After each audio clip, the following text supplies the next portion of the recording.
கிருஷ்ணரின் வசீகரம். கிருஷ்ணருடைய திருமேனியின் அழகு இந்த பௌதிக உலகிலுள்ள தேவர்களையும் இதர உயிர்வாழிகளையும் கவர்வது மட்டுமின்றி, கிருஷ்ண ரூபத்தின் விரிவுகளான நாராயணர்கள் உட்பட ஆன்மீக உலகிலுள்ள எல்லா நபர்களையும் கவருமளவிற்கு மிகவும் வசீகரமானதாக உள்ளது. நாராயணர்களின் மனம் கிருஷ்ணருடைய திருமேனியின் அழகினால் கவரப்படுகிறது. மேலும் மிகச்சிறந்த பதிவிரதைகள் என்று வேதங்களில் விளக்கப்பட்டுள்ள நாராயணர்களின் மனைவிகளான லட்சுமிகள் கூட கிருஷ்ணனுடைய அற்புதமான அழகினால் கவரப்படுகின்றனர். ஸ்ரீ சைதன்ய சரிதாமிருதம் 2.21.106. ஆஹா, கிருஷ்ணருடைய தெய்வீக திருமேனி இனிமையிலும் இனிமையானது. அவருடைய திருமுகம் அந்த திருமேனியை காட்டிலும் இனிமையானது. இருப்பினும் தேனின் நறுமணத்துடன் திகழும் அவருடைய மெல்லிய புன்னகை அந்த திருமுகத்தை காட்டிலும் இனிமையானது. ஸ்ரீ சைதன்ய சரிதாமிருதம் பிப்ரவரி 236. கிருஷ்ணருடைய திருமேனி லாவண்யத்தின் நகரமாகும். அத்து இனிமையிலும் இனிமையானதாகும். அதை காட்டிலும் நிலாவை போன்ற அவரது திருமுகம் இனிமையானதாகும். அதை காட்டிலும் நிலவொளியின் கதிர்களைப் போன்ற அவரது மெல்லிய புன்னகை உன்னத இனிமை கொண்டதாகும். ஸ்ரீ சைதன்ய சரிதாமிருதம் பிப்ரவரி 238. கிருஷ்ணருடைய புன்னகையின் அழகானது எல்லாவற்றிலும் இனிமையான அம்சமாகும்.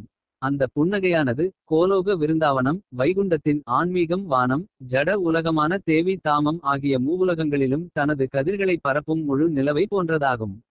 இவ்வாறாக கிருஷ்ணருடைய பிரகாசமான அழகு 10 திசைகளிலும் பரவுகிறது. ஸ்ரீ சைதன்ய சரிதாமிருதம் பிப்ரவரி 239. நித்திய வாழ்வை நோக்கிய பயணம். ஆத்மாவை நம்பாத மக்கள் துரதிர்ஷ்டமான நிலையில் உள்ளனர். நாம் எங்கிருந்து வந்துள்ளோம், எங்கு போகிறோம் என்பதை அவர்கள் அறியார்கள். ஆத்மா பற்றிய அறிவு எல்லாவற்றிலும் சிறந்த முக்கியமான அறிவு. ஆனால் அத்து எந்த பல்கலைக்கழகத்திலும் விவாதிக்கப்படுவதில்லை. இந்த உடலின் அமைப்பு என்ன? மரணமடைந்த உடலிற்கும் உயிருடன் இருக்கும் உடலிற்கும் என்ன வித்தியாசம்? உடல் ஏன் உயிர் வாழ்கிறது? உடலின் நிலை என்ன? அதன் மதிப்பு என்ன? இவ்வினாக்களை இப்போது யாரும் ஆராய்வதில்லை. ஆனால் நாம் நம் உடலல்ல, ஆத்மா என்பதை மக்கள் அறியும்படி செய்ய கிருஷ்ண பக்தி இயக்கம் முயன்று வருகிறது. மனித வாழ்வின் நோக்கம் நாய் பூனைகளின் வாழ்வின் நோக்கத்தினின்று வேறுபட்டது. இதுவே நாங்கள் தரும் செய்தி.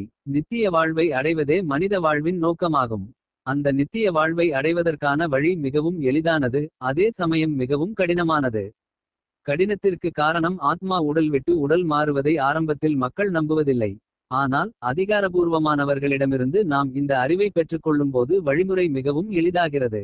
கிருஷ்ண உணர்வு முறையில் நாங்கள் மிகவும் பக்குவமுடையவரான கிருஷ்ணரிடமிருந்து அறிவை பெறுகிறோம், ஜட இயற்கையின் விதிகளால் கட்டுண்டிருக்கும் ஒரு சாதாரணமானவரிடமிருந்து அல்ல. ஹரே கிருஷ்ண. நாக்கினை கட்டுப்படுத்துதல்.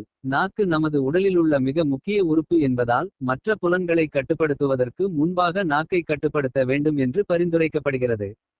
தாரமத்தியே ஜிஹ்வா அதி லோப மயசுதுர்மதி என்று பக்திவினோத தாகூர் கூறுகிறார்.